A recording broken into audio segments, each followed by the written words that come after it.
Sarah Miller stood at her bedroom window watching the moving truck pull away from the driveway. At 17, she had already faced more loss than most adults.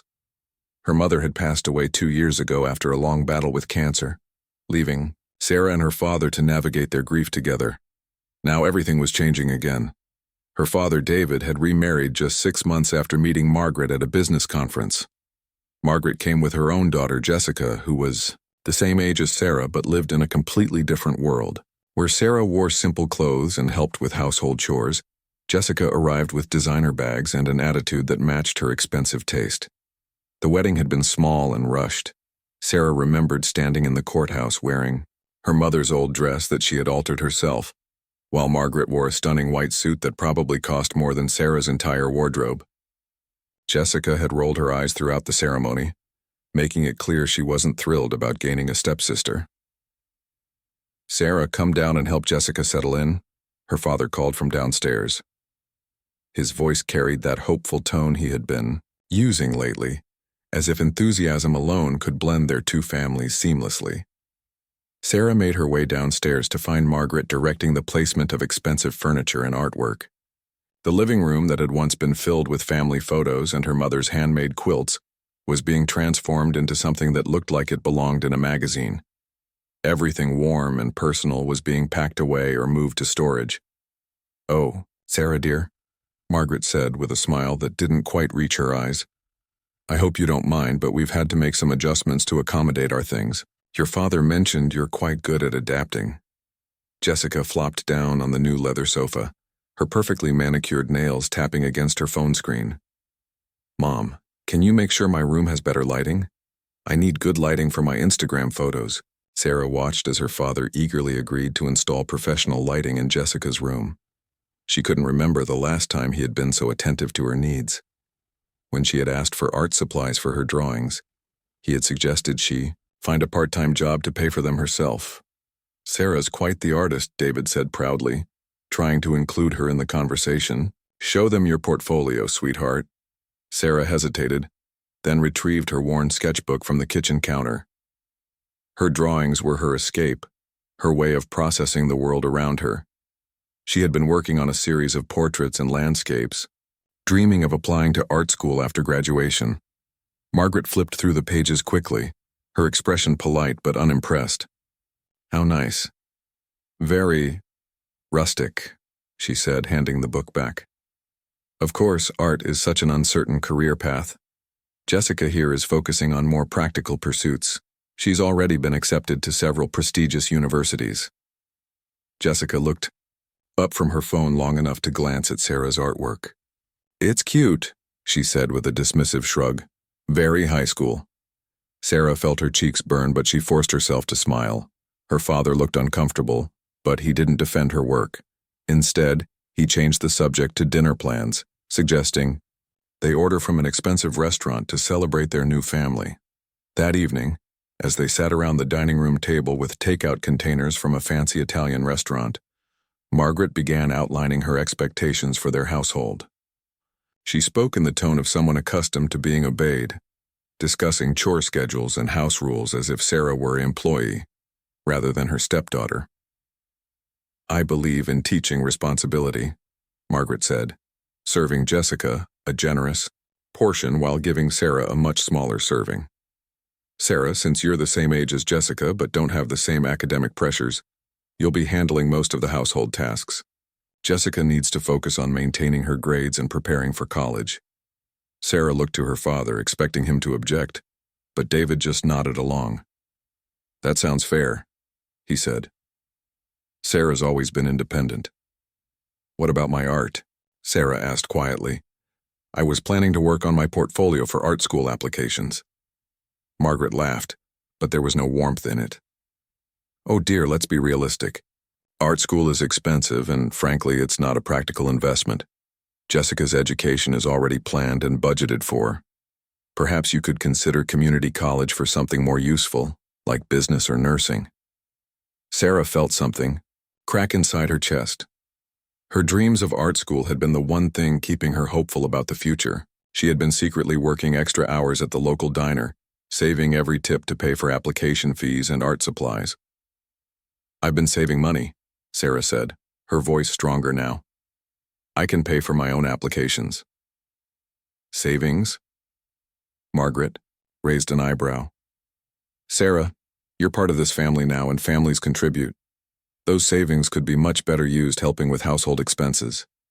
We all need to make sacrifices." David shifted uncomfortably but remained silent. Sarah realized with growing horror that her father was going to let this happen. The man who had once encouraged her artistic dreams was now sitting quietly while his new wife dismantled them. After dinner, Sarah retreated to her room, which suddenly felt smaller and shabbier compared to Jessica's expanded space across the hall. She could hear Jessica on the phone with friends, laughing and making plans for parties and shopping trips. The sound was a stark reminder of how different their worlds were.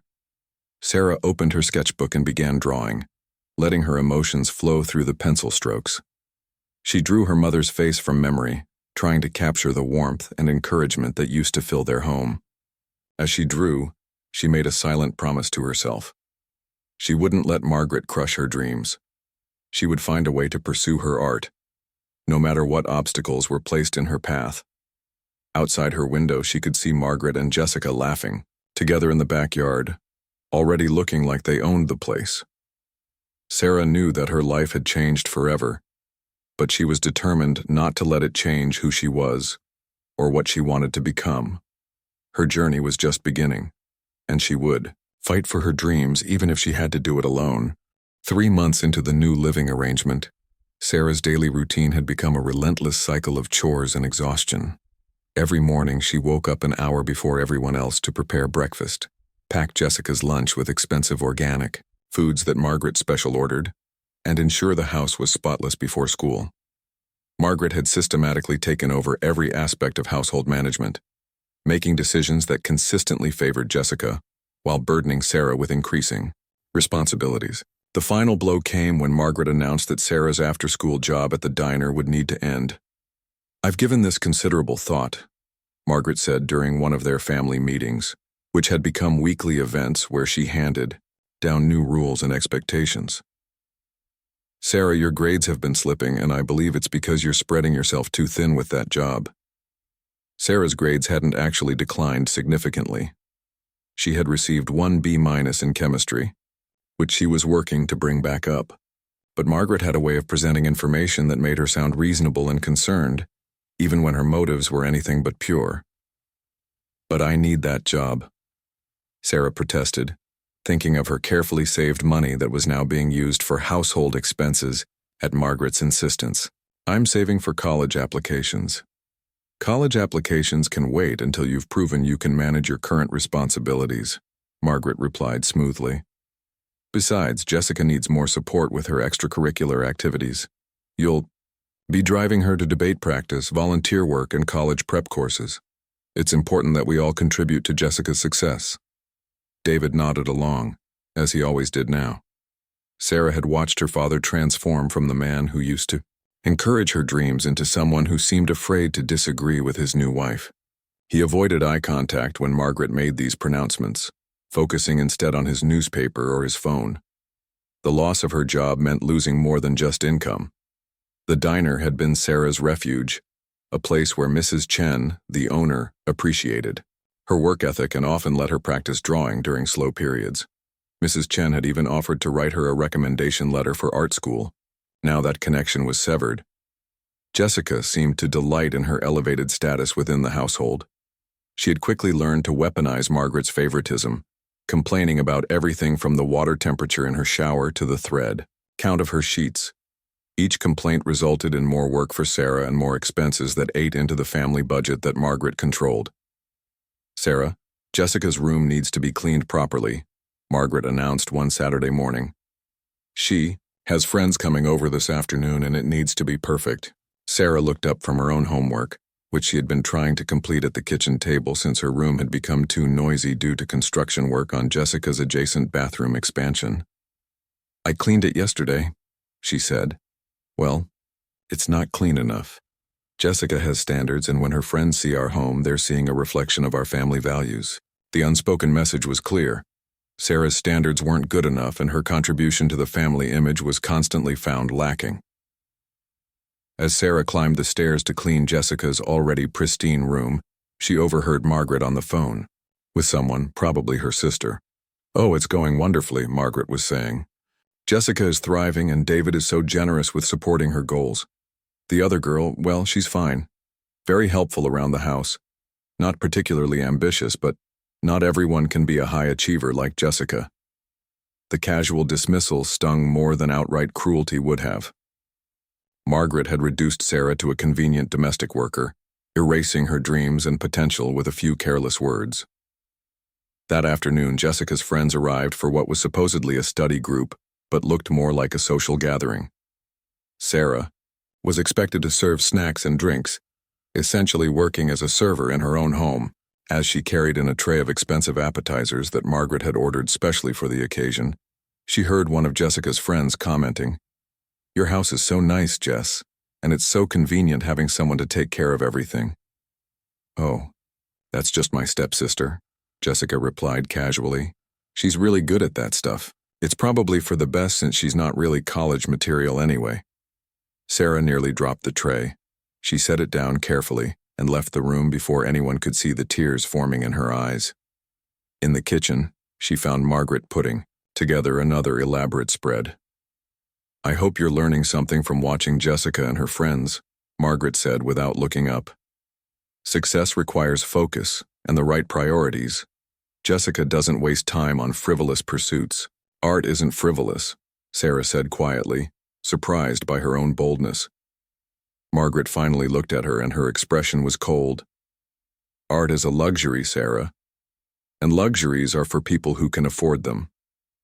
Jessica has a future that will benefit this entire family. Your role is to support that future." That night, Sarah discovered that her art supplies had been moved from her room to the garage, supposedly to make more space for a new desk for Jessica's expanding academic needs.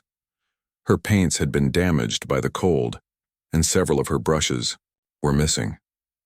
When she asked Margaret about it, she was told that perhaps it was a sign from the universe that she should focus on more practical pursuits. The next morning brought a new low. Sarah found Margaret going through her backpack, removing college brochures that the school guidance counselor had given her. "These are just going to fill your head with unrealistic expectations," Margaret said, dropping them in the trash. "I've spoken with your father, and we've decided that community college for a 2-year degree in something practical would be more appropriate for someone in your situation." "What situation?" Sarah asked, though she dreaded the answer.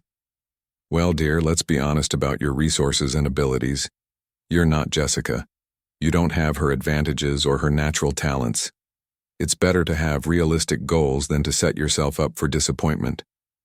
Sarah watched her dreams literally being thrown away, and she realized that Margaret's cruelty wasn't random or thoughtless. It was systematic and deliberate.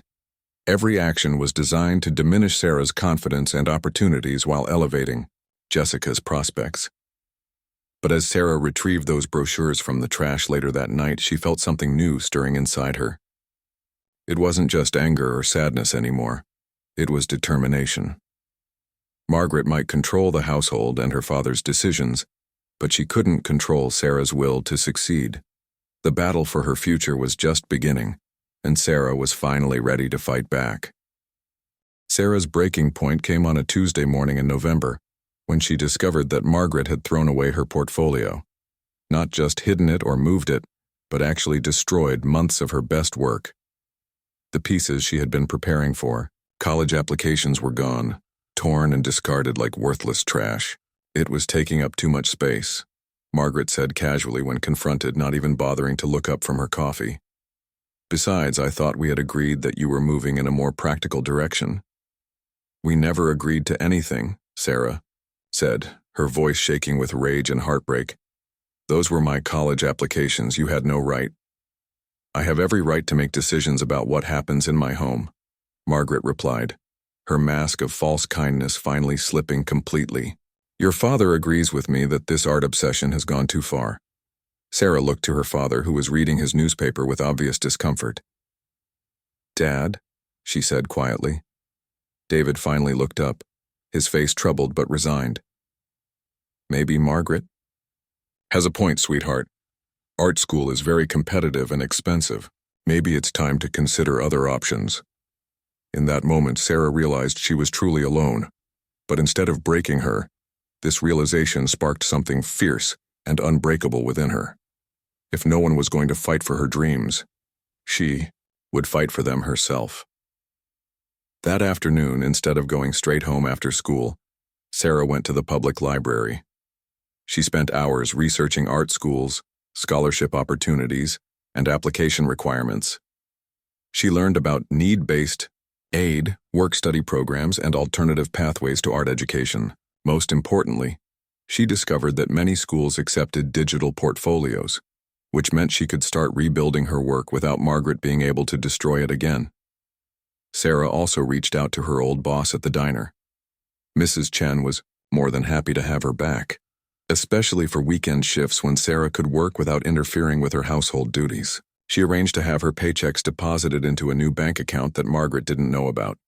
The next few weeks became a delicate balance of meeting Margaret's demands while secretly working toward her own goals. Sarah woke up even earlier to finish her chores, then stayed after school to use the art room and computer lab. She began creating a new portfolio, this time with the guidance of Mr. Rodriguez, her art teacher, who had been wondering where her promising student had disappeared. Sarah, your work has always shown real potential, Mr. Rodriguez said as he reviewed her new pieces. But there's something different now. There's more emotion, more purpose. What changed? Sarah considered telling him everything, but she had learned to be careful about who she trusted with her story. Instead, she simply said, I realize that if I want something badly enough, I have to be willing to work for it no matter what obstacles I face. Mr. Rodriguez nodded knowingly. The best artists often create their most powerful work in response to adversity. Channel that struggle into your art. Meanwhile, at home, Margaret's treatment of Sarah grew increasingly hostile. Perhaps sensing that Sarah was somehow slipping away from her control, Margaret intensified her efforts to break her spirit. She began timing Sarah's chores, criticizing everything from the way she folded laundry to how she arranged flowers. Nothing was ever good enough. Jessica, emboldened by her mother's obvious favoritism, became more openly cruel. She accidentally spilled things on Sarah's school clothes, borrowed Sarah's belongings without asking, and returned them damaged, and made cutting remarks about Sarah's appearance and intelligence in front of their parents. It's so weird how some people just don't have natural style, Jessica said one evening at dinner, looking pointedly at Sarah's thrift store outfit. I mean, I feel bad for people who just can't figure out how to put themselves together properly. Margaret laughed. Well, not everyone can have your natural elegance, Jessica. Some people are just more practical in their approach to life. But Sarah had learned to see through their manipulation. Every cruel comment was actually evidence of their insecurity. They needed to tear her down to build themselves up, which meant they saw her as a threat. This realization gave Sarah strength, rather than pain. The real test came in December when Sarah's secret bank account had grown large enough to cover her college application fees. She had managed to recreate a strong portfolio, and had even improved upon her original work. Her grades, despite Margaret's claims, remained excellent. She was ready to apply to art schools. The challenge was getting her transcripts and recommendation letters without Margaret finding out. Sarah solved this by volunteering to run errands for the school office, where she befriended Mrs. Patterson, the secretary. Mrs. Patterson had been at the school for 20 years and had seen many students struggle with difficult family situations. You know, dear, Mrs. Patterson said one day as Sarah helped organize files. If you ever need school documents sent somewhere without involving your parents initially, there are legitimate ways to handle that. Many students apply to colleges before discussing it with their families. Sarah understood the offer being made and gratefully accepted the help. Mrs. Patterson ensured that Sarah's transcripts would be sent directly to the colleges on her list, and she helped coordinate with teachers who were willing to write recommendation letters discreetly. Mr. Rodriguez wrote a powerful recommendation focusing on Sarah's artistic growth and determination. Mrs. Chen provided a character reference highlighting Sarah's work ethic and resilience. Even Ms. Williams, the school librarian who had watched Sarah spend countless hours researching and studying, offered to write about her academic dedication.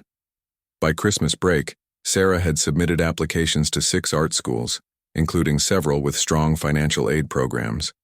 She had also applied for numerous scholarships, crafting essays that told her story of overcoming adversity without revealing too many personal details about her family situation. The hardest part was maintaining her facade at home. She continued to perform her duties perfectly, giving Margaret no reason to become suspicious. She endured Jessica's increasingly petty cruelties and her father's continued emotional absence. But internally, she was counting down the days until college acceptance letters would start arriving. One evening in late December, as Sarah was cleaning up after another elaborate dinner party that Margaret had hosted for Jessica's college-bound friends, she overheard a conversation that made her pause. "Sarah seems different lately," her father said to Margaret as they sat in the living room. "Different how?" Margaret asked, though her tone suggested she had noticed too. "I don't know. Less defeated, I suppose, more focused. It's like she has some kind of secret project." Margaret's laugh was sharp and calculating. "Don't worry about Sarah. She's learned her place in this family. She's finally accepting reality." Sarah smiled to herself as she continued washing dishes. Margaret had no idea how wrong she was. Reality was indeed setting in, but not the reality Margaret expected. Sarah's reality was about to include college acceptance letters, scholarship offers, and a future that no one could take away from her. The girl who had once been crushed was rebuilding herself stronger than before. The first acceptance letter arrived on a gray February morning, but Sarah didn't know it yet. Mrs. Patterson from the school office had arranged for all college correspondence to be held at school to protect Sarah's privacy. It wasn't until Sarah volunteered to help in the office during her lunch period that Mrs. Patterson discreetly handed her a manila envelope. "This came for you yesterday," Mrs. Patterson said quietly, glancing around to make sure they were alone. "There are more." Sarah's hands trembled as she opened the envelope from Riverside Art Institute, a prestigious school known for its scholarship programs and supportive environment for students from diverse backgrounds. The letter began with the words she had dreamed of reading. "Congratulations, we are pleased to inform you that you have been accepted." But it got better. Not only had she been accepted, but she had also been awarded a full merit scholarship based on her portfolio and essays. The scholarship covered tuition, room and board, and even included a stipend for art supplies. Sarah had to read the letter 3 times before she believed it was real. Mrs. Patterson smiled knowingly when she saw Sarah's expression. "Good news, I take it?" "The best news," Sarah whispered, clutching the letter to her chest. "Mrs. Patterson, they gave me a full scholarship. Everything is covered." Over the next 2 weeks, more acceptance letters arrived, along with scholarship offers from 4 different schools. Sarah had not only proven that she was college material, but she had earned recognition for her artistic talent and academic achievements. The essays she had written about overcoming adversity had resonated with admissions committees who valued resilience and determination. The challenge now was deciding which offer to accept, while keeping everything secret from her family. Sarah spent hours in the library researching each program, corresponding with admissions counselors through her school email, and planning for her future. She chose Riverside Art Institute, drawn by their strong alumni network and their commitment to supporting first-generation college students. Meanwhile, at home, Margaret's behavior was becoming increasingly erratic. Perhaps sensing that something was shifting beyond her control, she had begun checking Sarah's belongings more frequently and asking pointed questions about where Sarah spent her time after school. "You've been spending a lot of time at the library lately," Margaret observed one evening during dinner. "What exactly are you doing there?" "Homework mostly," Sarah replied truthfully, "and some research for a senior project." "What kind of research?" Jessica chimed in, clearly fishing for information at her mother's prompting. "It's about post-graduation career paths," Sarah said, which was also technically true. Margaret's eyes narrowed slightly, but she couldn't find fault with Sarah's answer. She had, after all, been the one insisting that Sarah focus on practical career options. The tension in the house continued to build as spring approached. Margaret seemed frustrated by her inability to break Sarah's spirit completely, while Sarah grew more confident with each passing day. She had secretly visited Riverside Art Institute during a school field trip to nearby colleges, meeting with faculty and touring the facilities. Everything about the school felt right, from the light-filled studios to the diverse student body that included many students who had overcome significant challenges to pursue their dreams. Professor Elena Martinez, who would be Sarah's advisor, had been particularly encouraging during their meeting. "Your portfolio shows remarkable growth and emotional depth," she told Sarah. "But what impressed the admissions committee most was your essay about perseverance. Many of our most successful graduates are students who had to fight for their opportunities." Sarah also learned that the scholarship she had received was funded by alumni who had faced similar challenges. The program was designed not just to provide financial support, but to create a community of artists who understood the value of resilience and hard work. Back home, the facade was becoming harder to maintain.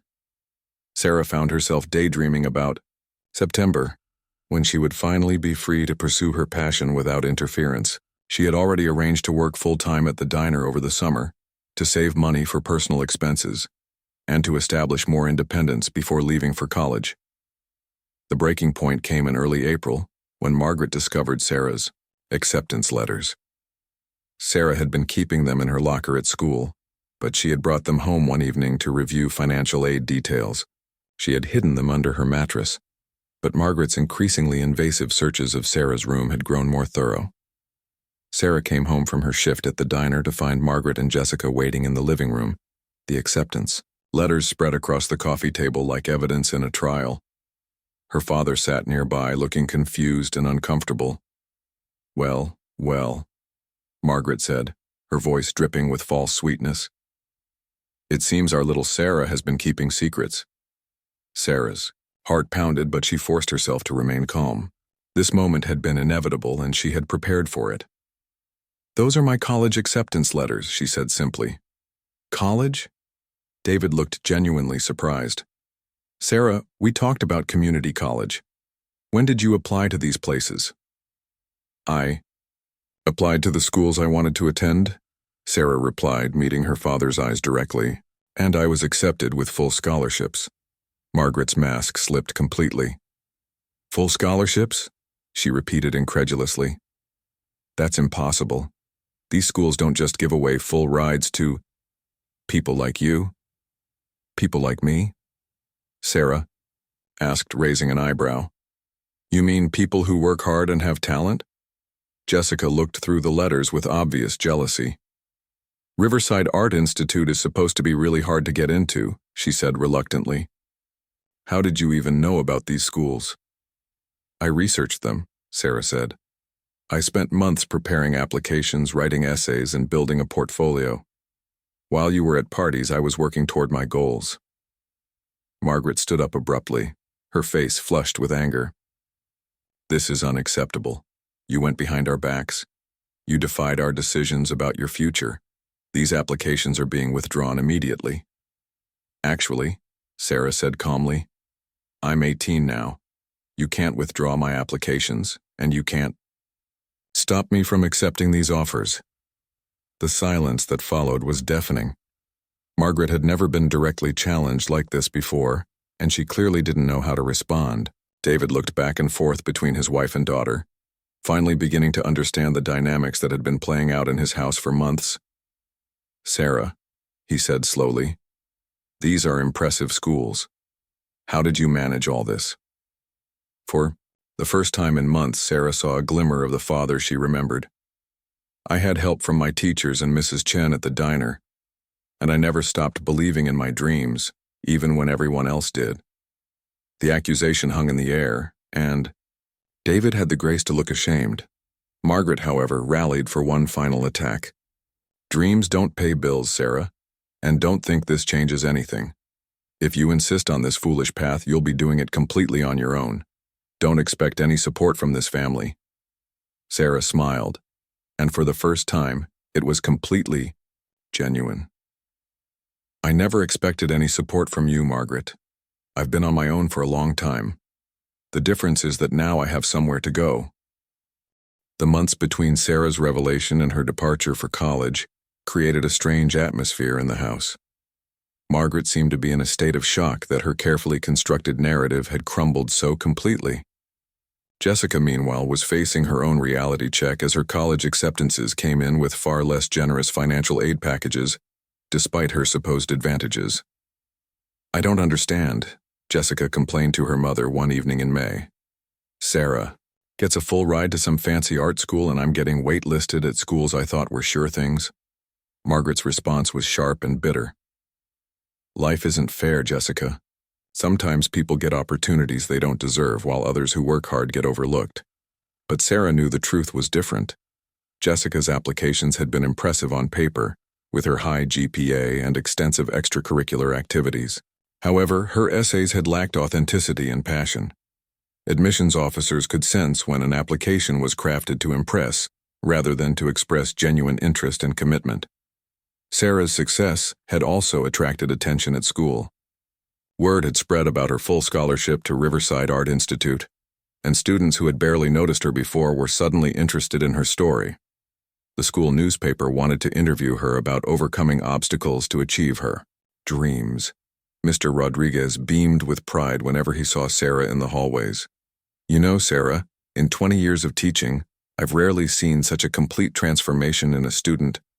You've gone from someone who was hiding her light under a bushel to someone who's ready to shine on a national stage." The interview with the school newspaper was Sarah's first opportunity to tell her story publicly, though she was careful to focus on the positive aspects of her journey rather than dwelling on the specific challenges at home. "I learned that no one else can dream your dreams for you," Sarah told the young reporter. "And if you want something badly enough, you have to be willing to work for it even when people tell you it's impossible." When the article was published, it included Sarah's artwork and quotes from her teachers about her dedication and talent. Mrs. Chen was quoted calling Sarah one of the most determined young people I've ever met. The article painted a picture of a young woman who had overcome adversity through hard work and persistence. The response to the article was overwhelmingly positive. Sarah received congratulations from classmates she barely knew, and several teachers mentioned how inspiring her story was. But the most meaningful response came from other students who approached her privately to share their own struggles with unsupportive families or financial challenges. "Reading about your story gave me hope," one junior told her. "My parents don't think I'm smart enough for college, but seeing what you accomplished makes me think maybe I should apply anyway." Sarah realized that her victory wasn't just personal. By refusing to let Margaret crush her dreams, she had become an example for other students who were facing their own obstacles. This responsibility felt both humbling and empowering. At home, the dynamics had shifted dramatically. David had begun asking Sarah about her plans for college, showing genuine interest for the first time in months. He seemed to be awakening from a fog, recognizing how much he had missed while allowing Margaret to dominate family decisions. "I'm proud of you, sweetheart," he told Sarah one evening as she was preparing dinner. It was the first time he had offered to help with household tasks since Margaret had moved in. "I know I haven't been the father you needed this year, and I'm sorry for that." Sarah appreciated the apology, though she had learned not to depend on her father's support. "I understand you were trying to make your new marriage work," she said diplomatically, "but I hope you'll remember that I'm your daughter too." Margaret's reaction to the newspaper article was predictably negative. She complained that Sarah was attention-seeking and creating a false narrative about their family. But her protests rang hollow, especially as more people in their community learned about Sarah's achievements. Mrs. Henderson from down the street stopped Margaret at the grocery store to congratulate her on Sarah's success. "You must be so proud," Mrs. Henderson gushed. "A full scholarship to such a prestigious school. Sarah must have gotten her artistic talent from your side of the family." Margaret's forced smile and mumbled response revealed how uncomfortable she was with the positive attention Sarah was receiving. She had spent months trying to diminish Sarah's worth, only to have the wider community celebrate Sarah's accomplishments. The most satisfying moment came when Jessica's college counselor called the house to discuss Jessica's limited options. Several schools had rejected her outright, and the acceptances she had received came with significant financial obligations that would strain the family budget. I'm afraid Jessica's application essays didn't stand out as much as we had hoped. The counselor explained to Margaret during a phone conversation that Sarah couldn't help but overhear. In contrast, her stepsister Sarah's essays were apparently extraordinary. The admissions officer at Riverside specifically mentioned how moved they were by her story of perseverance. The irony was not lost on anyone. Margaret had spent so much energy trying to elevate Jessica at Sarah's expense that she had failed to help Jessica develop her own authentic voice and genuine interests. Jessica's applications had been technically perfect, but emotionally hollow. As graduation approached, Sarah found herself in the unusual position of being celebrated by her school and community while still dealing with hostility at home. Margaret's resentment had crystallized into cold indifference, while Jessica fluctuated between jealousy and grudging respect. The graduation ceremony itself was a triumph for Sarah. She received the Outstanding Achievement in Visual Arts Award and was recognized for earning the highest scholarship amount of anyone in her class. As she walked across the stage to receive her diploma, she could see her father in the audience, clapping enthusiastically. Margaret and Jessica were there too, but their applause was noticeably lukewarm. After the ceremony, several parents approached Sarah to congratulate her and ask about her plans.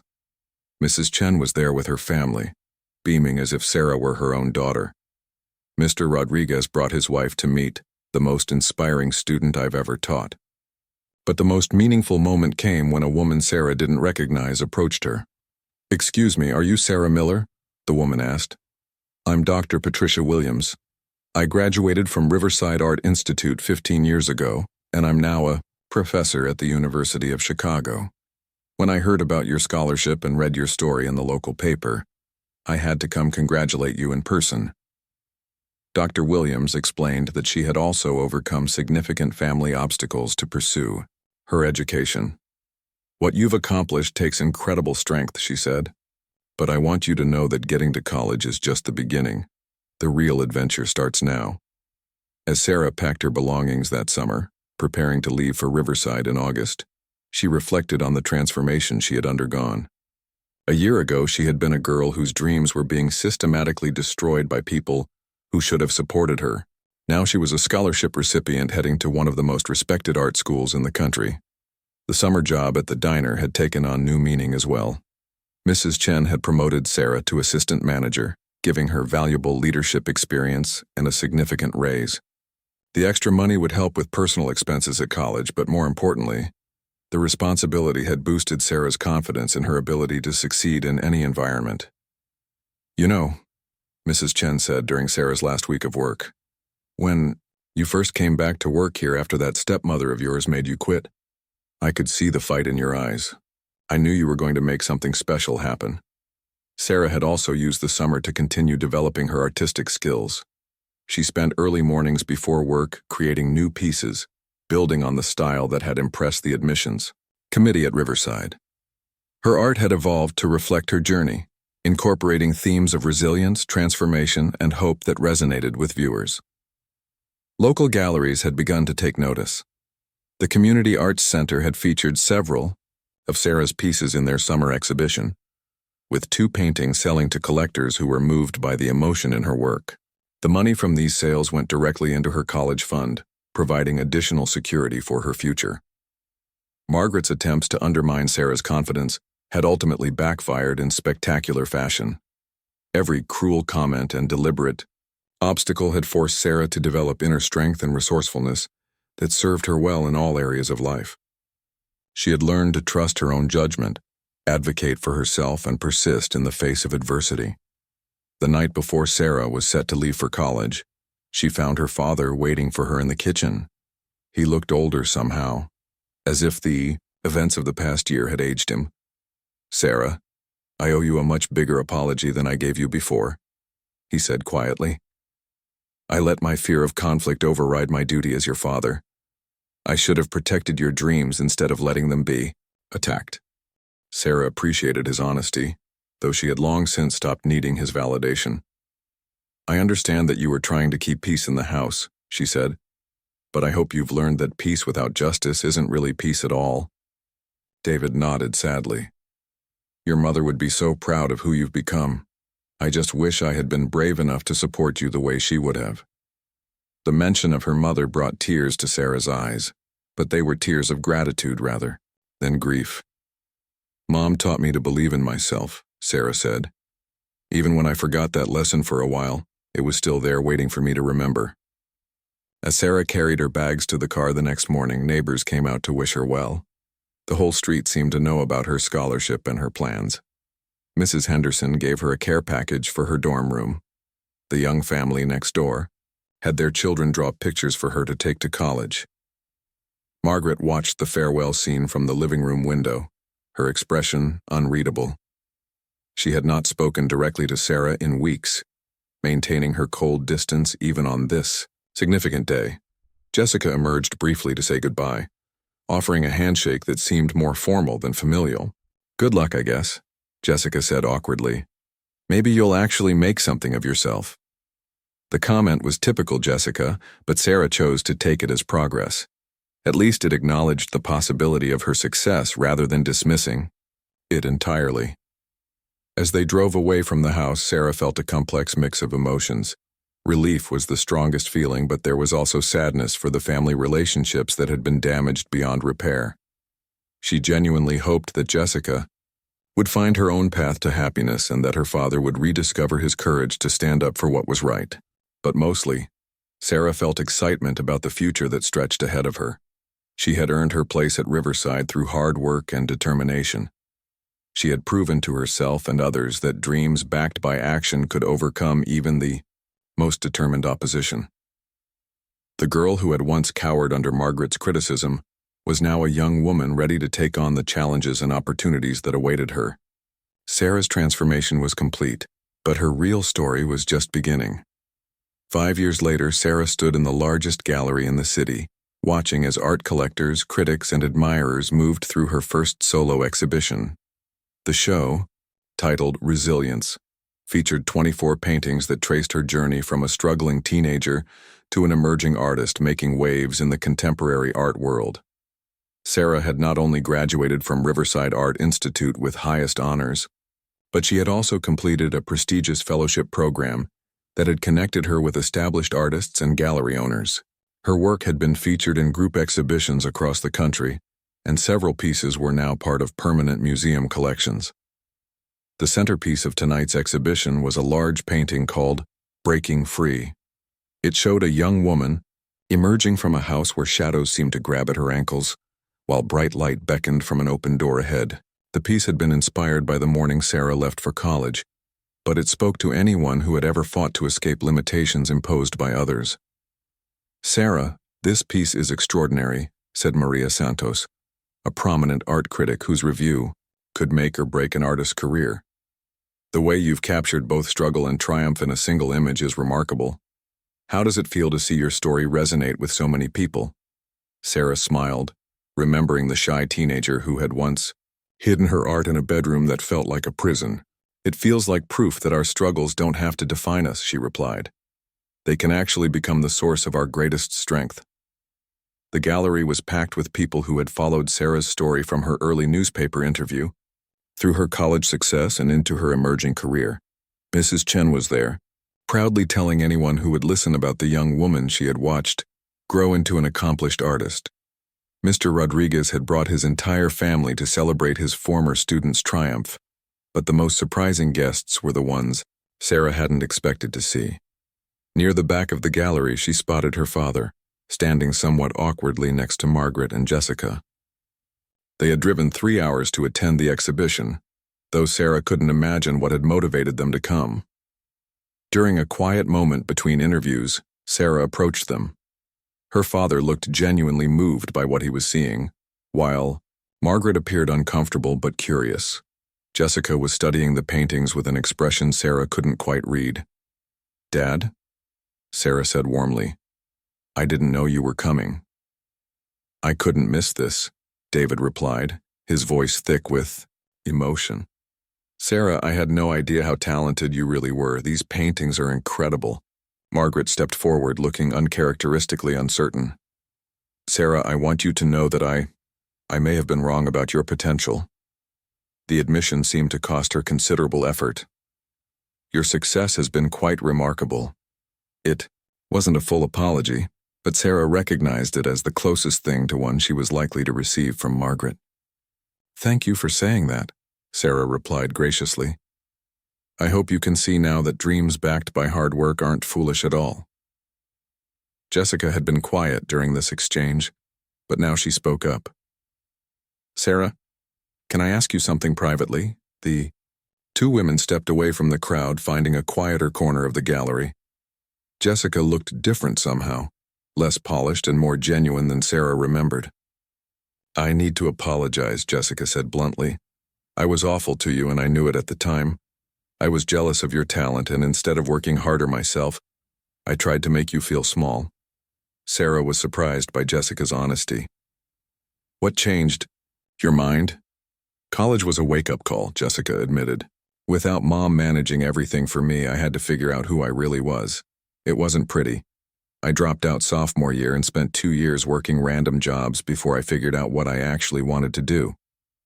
Jessica explained that she had eventually returned to school to study social work, inspired by her own experience of struggling to find her identity. She was now working with teenagers from difficult family situations, helping them navigate challenges similar to what Sarah had faced. "Ironic, isn't it?" Jessica said with a rueful smile. "I'm now helping kids deal with exactly the kind of treatment I helped put you through.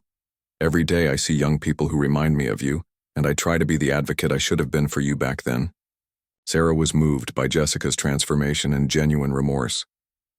"It takes courage to change course like that," she said. "I'm glad you found work that means something to you." As the evening continued, Sarah found herself surrounded by success that went far beyond her wildest teenage dreams. A major museum had expressed interest in acquiring 3 of her paintings for their permanent collection. A publisher wanted to discuss a book featuring her art alongside her story of overcoming adversity. Most exciting of all, a nonprofit organization had approached her about starting an art scholarship program for students from challenging backgrounds. The scholarship program was particularly meaningful to Sarah. She remembered the fear and uncertainty she had felt when applying to colleges with no family support. Now she was in a position to provide other young artists with the encouragement and financial assistance she had needed. Dr. Patricia Williams, the Riverside graduate who had congratulated Sarah at her high school graduation, was also at the exhibition. She had become a mentor and friend over the years, and seeing her there felt like coming full circle. "You know, Sarah," Dr. Williams said as they stood together watching the crowd admire Sarah's work, "when I met you at graduation, I could see the potential in your eyes. But what you've accomplished goes beyond talent. You've turned your struggles into art that helps other people feel less alone."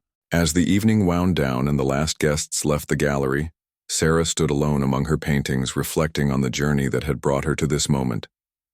The cruel stepmother who had tried to crush her dreams had ultimately been the catalyst for Sarah's determination to succeed.